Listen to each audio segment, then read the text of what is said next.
to the episode of Love and Reality Podcast. I am your host, Ricky Valero. On today's episode, I'm going to be breaking down episode 3 of season 5 of Lego Masters.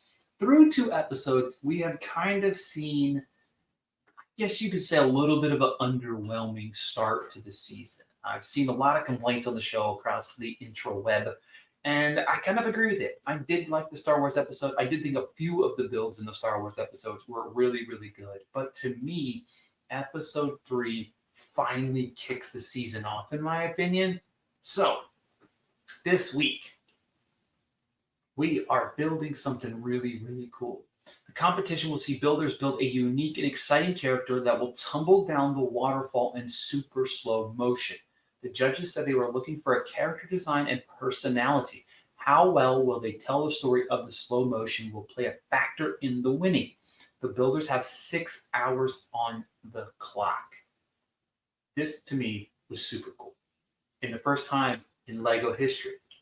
The teams, another twist. We're getting twists left and right. We got to keep the show fresh. We got a little twist mid-episode here. In the first time in LEGO history, the teams will determine who receives the golden brick and gain immunity against elimination in an all-new episode. As I mentioned, LEGO Masters airs Mondays at 8 p.m. Eastern Time on Fox, and then available to stream the following day on Hulu. So far, last week's episode did not see elimination, so we've had one elimination so far, which was Nick and Kendall, the brother-sister combination from Carmichael, California. All right. So, I introduced this last week when I was doing this. What I wanted to do was I wanted to go through and I rate each of the team on a scale of 1 to 10 their builds. So, here we go through each of these teams. First up, Anthony and Joe. The hair flowing in slow motion of their build was so freaking cool. I gave their build an 8 out of a 10. Solid build from these two. Really, really enjoyed it. John and Justin didn't love their build. Didn't love their build at all. It's the same for Alex and Tone. I don't feel like the slow motion was very good for either one of their builds. It wasn't grand. It felt like a slow-mo, and instead of like feeling slow motion, it just was like timber, boof. I gave both of those 5 out of 10. Sage and Ian. Look, they were my number 1 team on week 1. Last week, struggled a little bit with the team competition, but they're back this week with their fantastic gator. The slow-mo was impressive as well. I gave their build an 8 out of 10. Corey and Rebecca. They had this little spider-like creature that they built, and it just seemed top-heavy. They even were told, like, hey, this is like top-heavy. And yet they consistently rolled it out anyway. In the 6 hours, they were like, you know what, we're going to try this anyway. Because it had to, like, move down this rail and then fall over the thing. It was creative, but they just didn't have enough support on the legs to what they needed. So because of that, I gave them a 0 out of 10 because it wasn't worthy of anything. Maya and Jamie, their pig. Oh, my God. Look, how they were able to do these pigs and how creative it was for the flip, the hat flying off as it timbered off, the hat flew off the pig, and then the flip as well. Brilliant work, 9 out of 10. Did not really see this coming from them, if I'm going to be completely honest with you guys. I didn't really have them as a team. Let's see, I think, was it last week? I have my scores here from last week as well. 6 out of 10. They were not very good last week. They were actually in the bottom. Were they in the bottom last week?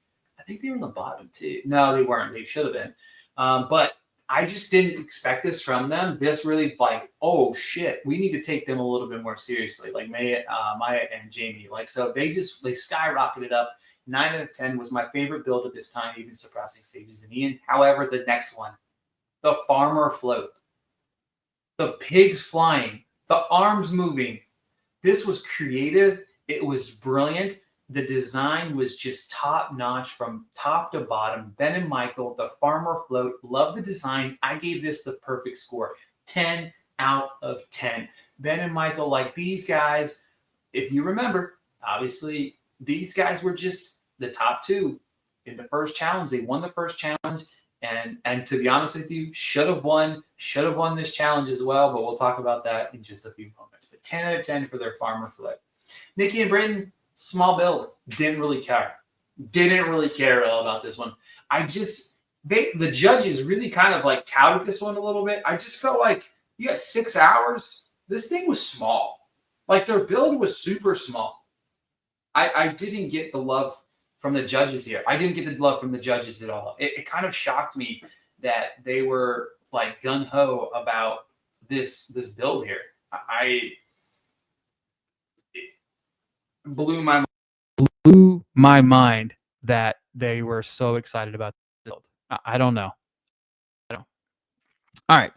Moving right along to and Luke the Sloth. Nope. It didn't do what they wanted it to do. Felt like it was very underwhelming. Didn't like this one either. Sorry.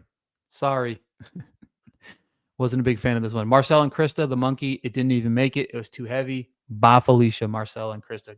Get out of here. Get out of here with that 0 out of 10. The monkey was just not good for me. Top 2, won by the judges, Anthony and Joe. Yeah. Oh, yeah. I love their build. I was pretty excited about that. And Ben and Michael. Now, this is where things get interesting.